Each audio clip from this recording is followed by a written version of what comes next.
நீ ரொம்பவே கஷ்டப்படுறதையும் சிரமத்துல கண்ணீர் விட்டுக்கிட்டே இருக்கிறதையும் நான் பார்த்துக்கிட்டே இருக்கேன். உன் இருதயத்தில் உள்ள வேதனை எல்லாம் எனக்கு தான் தெரியும். உன்னை புரிந்து கொள்ளாத இந்த உலகத்தையும் நீ எதிர்பார்த்தவர்கள் உன்னை விட்டு விலகி போனதையும் எனக்கு நன்கு தெரியும்.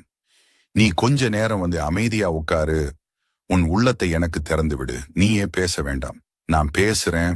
உன்னோட உள்ளத்துக்குள்ளே நான் பேசுறேன். பயப்படாது. நான் இருக்கிறேன். உன்னோட கண்ணீரும் துன்பமும் வீணாக போவதில்லை.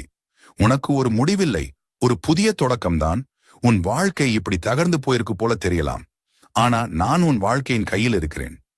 இனி என் திட்டம் தான் நடக்கும். அது உன்னை அழிக்கிறதுக்காக இல்ல, உன்னை ஆளாக்குறதுக்காக. நீ இப்போ இருக்கும் இருட்டு உன்னை பயமுறுத்தலாம். ஆனா அந்த இருட்டுக்குள்ளேயே என் ஒளி உன்னை தேடி வந்திருக்கு. நீ தனியா இல்ல, நான் உன்னோட கண்ணீரோட கூட இருக்கிறேன். நீ விழுந்த இடத்திலே நான் என் கரங்களை நீட்டி பிடிக்கிறேன்.